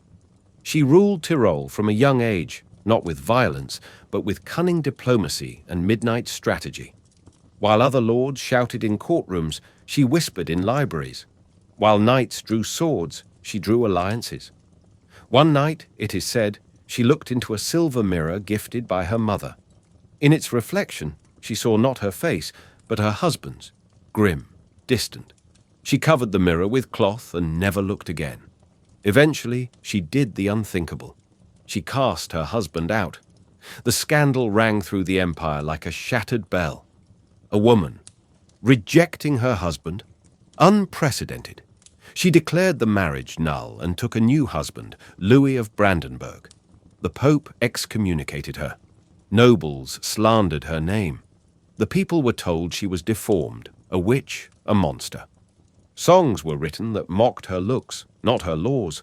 And yet, she ruled for decades, unshaken, unforgiving. When she died, she asked not to be buried with honors, but quietly, without ceremony. Her tomb is plain, but her legacy, beneath the smears and shadows, is one of strength. And perhaps, even now, she lingers, not as a monster, but as a woman who dared. On some nights, the mirror she once covered is said to be found uncovered in the Tyrolean museum vaults, and those who glance into it do not see their own face. Let the night wrap around you like a woolen cloak as we drift now toward the north, to the lands of long twilight and deep snow, where the palaces stood not in marble but timber and stone, their tapestries woven with frost and firelight. Here in the cold silence of Scandinavia, royal courts harbored secrets as quiet and cutting as the winter wind, tales of betrayal, ambition, and sorrow, muffled by snow and whispered behind firs. Close your eyes for a moment and imagine the silence of Stockholm in the 17th century. The lakes are frozen, the sky a pale sheet of pearl. In the palace, candles flicker in 100 rooms, their light dancing across vast libraries and cold stone halls. In one of those rooms sits Queen Christina of Sweden, her gown askew, her eyes wide and sleepless. Books lie open beside her bed, untouched food cooling on a silver tray. The Queen is awake, and she has always been awake. Christina was crowned in her father's name, the great Gustavus Adolphus, who died at war before she could speak his name. She was raised like a prince, tutored in Latin, logic, politics. She rode horses like a soldier, debated scholars into silence, and paced her chambers deep into the night. She spoke of art, not marriage, of Descartes, not heirs. She decorated her court not with diamonds, but with philosophers, and she refused to sleep. Night after night, courtiers heard the soft rustling of her slippers across stone. Her candles never dimmed, and some whispered, half in awe, half in fear, that she studied sorcery, that she had made a pact with sleeplessness itself. Scandal bloomed like frost in her wake. She never married. She dressed in men's clothing. She hosted salons of forbidden topics. And most shockingly, she abdicated. One morning, she simply announced it. gave up the crown, packed her library, disguised herself as a man, and rode across Europe. She would convert to Catholicism, appear at the Vatican, stir courts from France to Rome into a frenzy. But she never explained her reasons. Not fully, not truly. To this day, historians speculate. Was it rebellion? Was it desire? Was it exhaustion from a role she never wanted? But those who listen closely say that late at night, in the royal palace in Stockholm, footsteps can still be heard in empty halls. The Queen, perhaps, still does not sleep. Let us turn now to the mid-16th century, to a court gilded in contradiction, where gold leaf graced the ceilings and treachery crept through the tapestries. King Eric XIV of Sweden was a ruler touched by brilliance and shadow. He spoke 6 languages, composed music, designed his own royal robes, but his court was a nest of whispered warnings. Eric fell in love with Karin Monsdotter, a commoner. She was the daughter of a soldier, a girl of soft voice and simpler dreams. But to Eric, she was starlight. He married her in secret, then again in public, then crowned her queen against the will of every noble in Sweden. The scandal was not just the marriage, it was what followed. His courtiers began to disappear. One by one, noblemen were summoned and never returned. Executions occurred without trial. Eric claimed they had plotted against him, that his food was poisoned, that his dreams were no longer safe. His paranoia grew. At night, he locked his doors and spoke to shadows. One evening, during a feast meant to celebrate Karin's queenship, Eric paused over his wine. He looked out at the hall, his guests frozen in gold and firelight, and he screamed. He believed they had poisoned him. He collapsed, was revived, then ordered more deaths. The court unraveled. Eventually, his own brothers rose against him. He was deposed, imprisoned, and, according to the most haunting version of the tale, died years later from poisoned pea soup. And Karin, she lived on, quietly, in a small cottage gifted by the crown. She outlived them all. And when she passed, an old woman wrapped in wool and silence, she asked only that her wedding ring be buried with her. The year is 1502. The place, Sweden. A kingdom not yet bound fully under one crown, but torn between kings and Kalmars, nobles and unions. At its centre was King John of Denmark, attempting to hold together the fragile Kalmar union between Denmark, Sweden and Norway, a union fraying at every seam, and opposing him, the Sture family, Swedish nobles of immense power and pride. When John captured Svante Nilsson Sture, a rival regent of Sweden, he invited him to Stockholm Castle, under the guise of truce. Svante arrived, so did his sons. They were greeted with wine, with bread, with smiles. Then the doors were locked. What happened next was buried under silence. The Stures were killed. Some say strangled.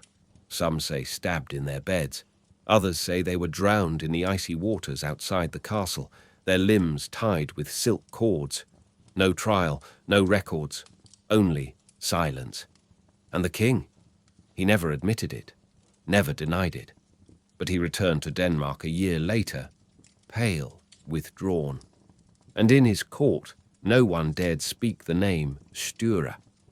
In the centuries since, the bloodbath of Stockholm has been used to describe many horrors, but the Sture's fate was its whispered origin. And some nights, in the stones of the castle walls, one might still hear the gentle splash of water, not from the sea, but from memory. Absolutely. Let's add fresh, lesser-known and detailed tales from the Scandinavian courts, written in the same immersive, sleep-inducing storytelling format. Here are 2 new scandalous stories. Story: The Witch Queen of Lapland, Margareta's Curse. Lean back, feel the slow hush of snowfall outside an ancient wooden chapel in the north. Lapland, where the wind carries secrets and the sky dances with green fire. In the 14th century, nestled far from Copenhagen's polished courts, a woman named Margareta ruled with soft hands and iron eyes. She was no ordinary queen. Margareta, Queen of Norway, Denmark, and Sweden, known later as the founder of the Kalmar Union, was as brilliant as she was feared. Some said she could bend kingdoms with a whisper. Others murmured that she spoke with spirits, and that when she passed through villages, milk curdled and crows screamed at the sky. Her greatest scandal was not a war, but a child.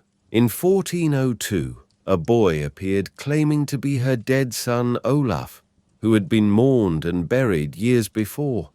He called himself the false Olaf, and the people, desperate for miracles, believed him. He knew palace secrets. He moved with a prince's grace. He wore his grief like a crown. Margareta was furious. She had ruled in Olaf's name long after his death, using the void to secure power across the Scandinavian kingdoms. If the boy lived, her empire crumbled. The child was arrested, tortured, hanged, but whispers did not die. They said the boy was real, that Margareta had hidden Olaf away in a fit of ambition, and when he returned, she silenced him with poison and rope. Her court grew cold, her sleep sparse. She began to wear only black, and one night, while crossing the sea, she died suddenly aboard her royal ship. No wounds, no illness, only silence. The sailors said the waters had turned black around the hull, that her ghost never left. So if you ever find yourself near the Kvarken Strait, drifting between Sweden and Finland, close your eyes and listen. You may hear her voice calling for her son, or perhaps warning you not to become him. Let us now drift further back to the early 13th century, to a time when the Danish crown was still young and love was a dangerous game. Queen Ingeborg of Denmark, daughter of a nobleman and raised behind quiet walls, was married off at 18 to Philip II of France. She boarded a ship draped in crimson sails and arrived at the French court with hope stitched into every seam of her gown. But her wedding night ended in horror. Philip, upon seeing her, recoiled. Historians never agreed on why. Some said he found her ugly. Others whispered he feared her bloodline carried madness. But what he did next shook Europe. He locked her away. Immediately, the day after the wedding. No coronation, no public appearance. He declared the marriage null, accusing her of witchcraft, consanguinity, even impotence. Ingeborg was cast into a cold convent cell, her Danish crown stripped away before it ever graced her brow. And yet, she refused to submit. She wrote letters to the Pope. She pled her case before bishops and kings, and night after night, in a candle-lit cell, she wept not for her throne, but for the betrayal of a vow broken beneath God's eyes.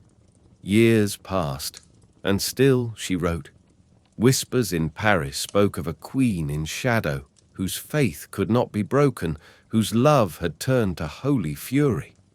Her cell was filled with books and birds. She refused to eat meat and spoke only in prayer. Finally, decades later, the Pope ruled in her favor. But by then, Philip had remarried. The decision meant little. Ingeborg never returned to court.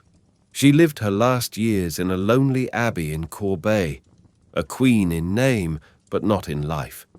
And when the wind rises outside that old abbey, the nuns say you can hear a voice, not weeping, not cursing, but whispering a single word. Let us now cross the frozen veil and enter the majestic, storm-laden world of the Russian courts, a place where time moved like molasses through candlelit ballrooms and secrets were buried beneath sable furs and snowfall. Lie back now. Feel the hush of winter outside your window, the crackle of a fire, the flicker of gaslight across crimson velvet, and allow your thoughts to drift eastward into the Russian Empire, vast and unknowable, stretched from Polish forests to Pacific winds. Its rulers were more than monarchs. They were gods in gold, emperors of frost and fire, born beneath jeweled domes and carried in sleighs made of silver. But behind the grandeur lay betrayal, obsession, and madness whispered through halls hung with icicles and incense. Tonight, we drift into those cold palaces. Step quietly. The floor is marble, and the eyes of the paintings do not blink. Close your eyes. Hear the rustle of a silk gown across parquet floors, the soft hush of slippered feet in a palace heavy with sleep. The year is 1762. You stand in the Winter Palace of St. Petersburg. Petersburg. The chandeliers are dim, the mirrors tall and endless. And Catherine is waiting. Catherine the Great, Empress of Russia, did not begin her reign in glory. She was not born Russian. She was not the heir. She was a German princess with quiet eyes and a brilliant mind, married to Peter III, a man more in love with his toy soldiers than his wife. Peter was cruel. He mocked her. He isolated her. And in the deepest hours of the night, he muttered to portraits of Frederick the Great and carved tiny men from wax. Catherine, meanwhile, read philosophy, met in secret with military officers, waited, and then, one night, she moved. The coup was swift, silent, like a hush of snow across a grave. Peter was arrested. Some say he was strangled in a drunken brawl, others that Catherine had him smothered with a pillow in a lonely country house. His last words, it said, were not screams, but laughter. Catherine took the throne, but the mirrors never forgot. In the halls of the palace, some servants claimed that when Catherine walked past certain mirrors, her reflection did not move with her, that it lingered, whispering, watching. Some nights she ordered them all covered. Her reign was long, triumphant, brilliant, but her scandals lived on. Whispers of dozens of lovers, including a man 40 years her junior, of secret children born to maids, of erotic sculptures hidden in the Orloff Palace. And the mirrors, they are still there. Step close to one, some say, and you might hear Catherine herself, whispering plans, or warnings, or perhaps asking if the crown was ever truly worth the cost. Let the snow fall heavier now. Let it hush the world outside until all that remains is silence and the distant toll of a church bell. In the Kremlin, a fire crackles, and beside it, even the fourth sits, his beard long, his hands trembling. He has many names, but history remembers him as Ivan the Terrible. Born in 1530, crowned Tsar at the tender age of 16, Ivan grew up surrounded by poison, death, and dread.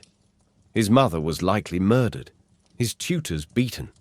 As a child, he would throw animals from towers, watch the bones snap, then whisper prayers into the silence. He believed himself chosen by God, and yet cursed by man. He married, again, and again, and again. 8 wives, most of whom perished mysteriously, poisoned, banished, or vanished. But the greatest scandal was what happened in rage. In 1581, during an argument with his son and heir, Ivan Ivanovich, the Tsar's fury ignited like oil on fire. Words turned to shouting, shouting to blows, and then Silence. He struck his son with his staff, a simple motion, but it ended with the young prince bleeding from his temple, collapsing into the arms of his sobbing wife. Even the terrible wept beside him for hours, pleaded, prayed, rocked the body like a broken doll. But the prince died, and with him the future of the Rurik dynasty shattered. In paintings of the moment, Ivan's face is a mask of horror. But legend says, in the last years of his life, the Tsar would wander the palace, muttering his son's name, refusing to look at cradles or hear laughter. And in the rafters of the Kremlin, crows began to nest, dozens, hundreds. Some said they carried his guilt in their feathers, others that they were the souls of his wives, his victims, come to perch above his throne. Shh! Now, slow your breath, for this is a tale of snow, silence, and a court that never truly woke. The year is 1730. The Empress Anna Ivanovna, niece of Peter the Great, sits beneath a velvet canopy in the Winter Palace. Her hair is powdered, her eyes ice cold. She ruled not with passion, but with cruel amusement. Anna's court was a theatre, a shadow play, a performance of control, and the greatest scandal of all was her mockery of love. One day, she ordered a nobleman to marry a servant girl, a dwarf, some records say, as punishment for disloyalty. She forced them into marriage, dressed them in absurd finery, and built a life-sized ice palace as their honeymoon suite. In the dead of a Russian winter, the walls were frozen, the bed carved from blocks of snow. The sheets were bearskin stiff with frost. Guards were posted to ensure they remained there through the bitter night.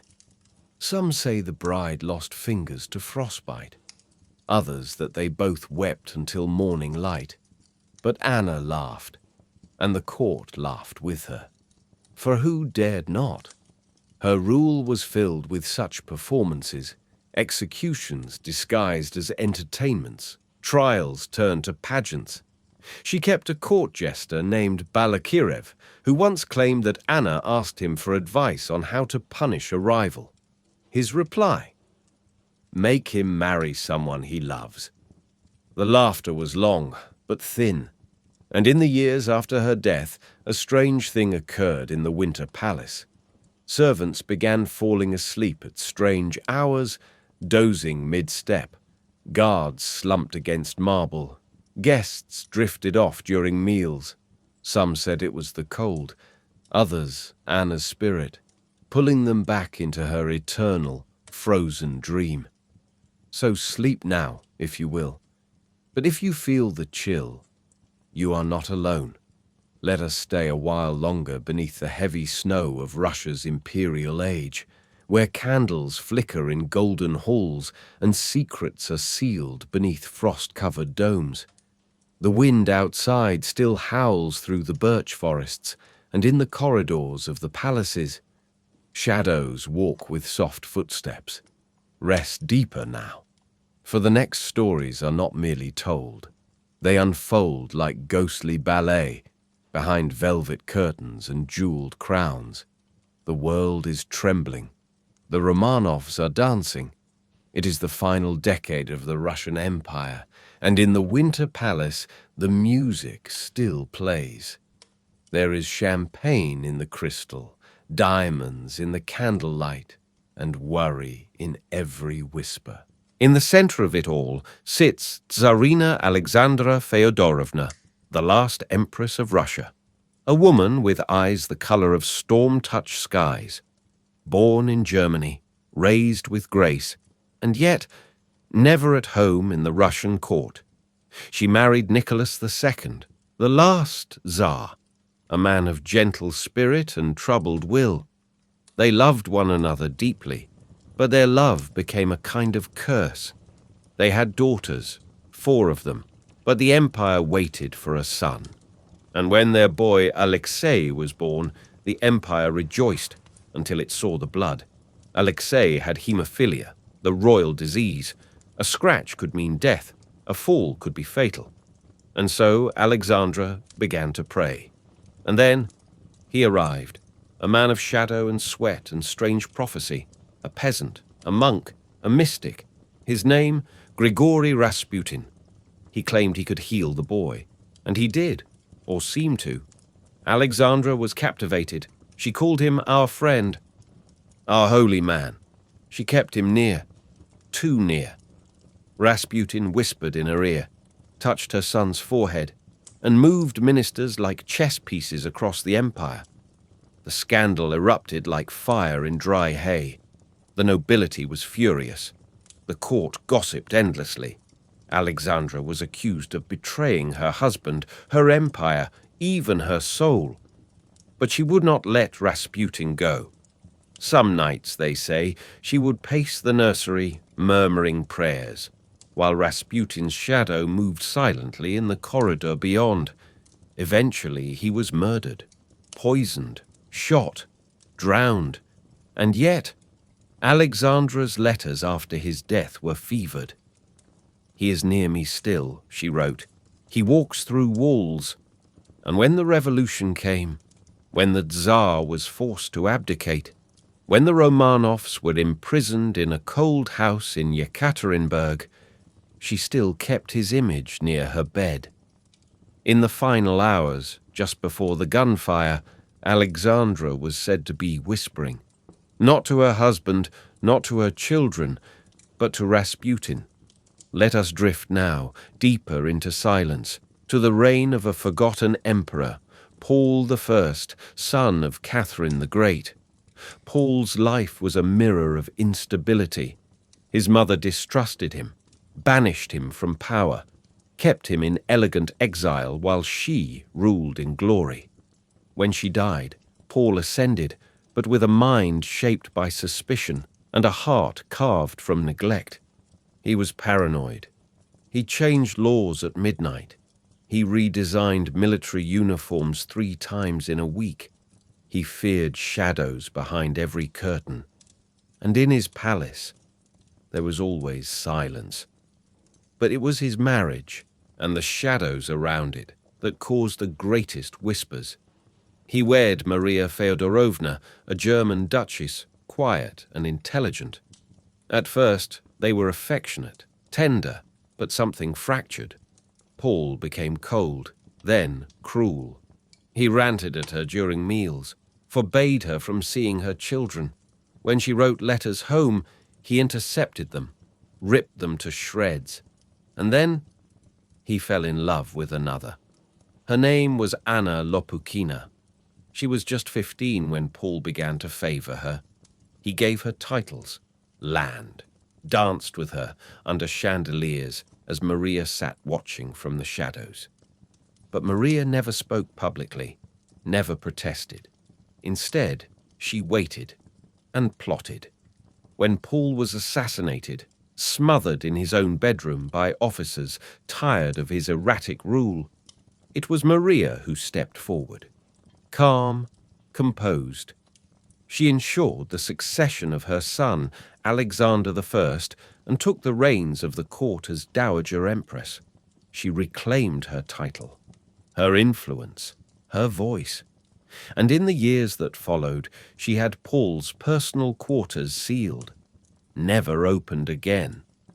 To this day, some say that room in Mikhailovsky Castle is still chilled, no matter the season, that the mirrors cloud at night, that the floor creaks, as if someone is still pacing, ranting, afraid of betrayal behind every tapestry.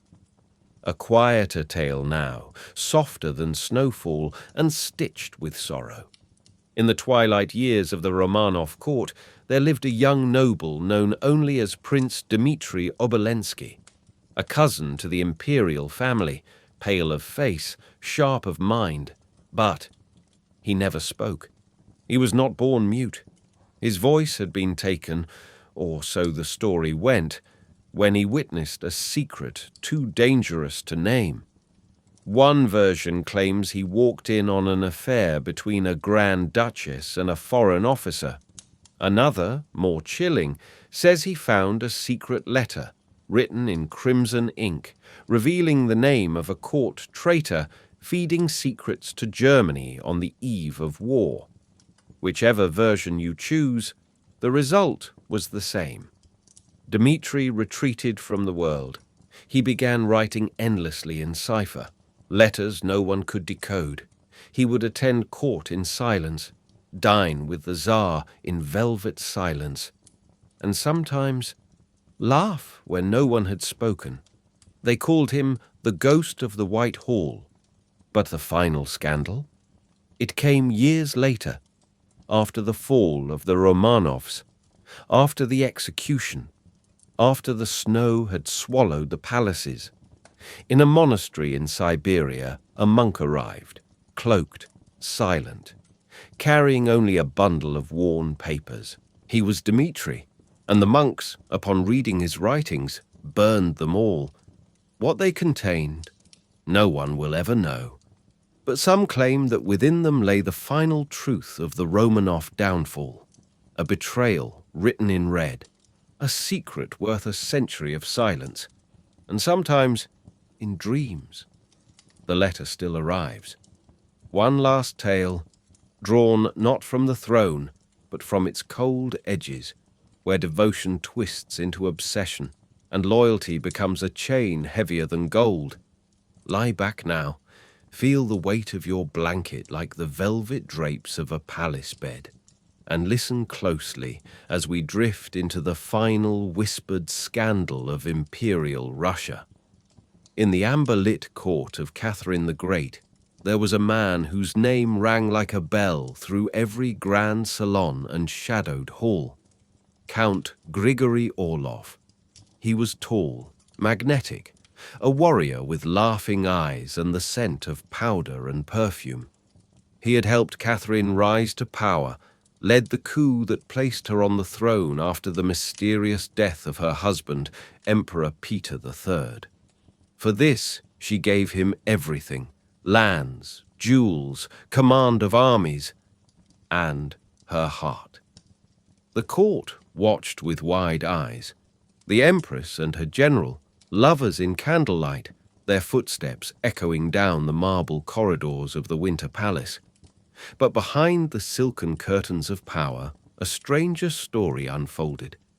Catherine, yearning for family, entrusted Orlov with a dream, a secret child.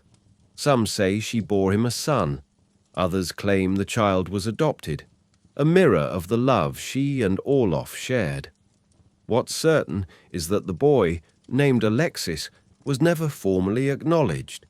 Hidden away in a villa near the Black Sea, raised by caretakers loyal to Orlov.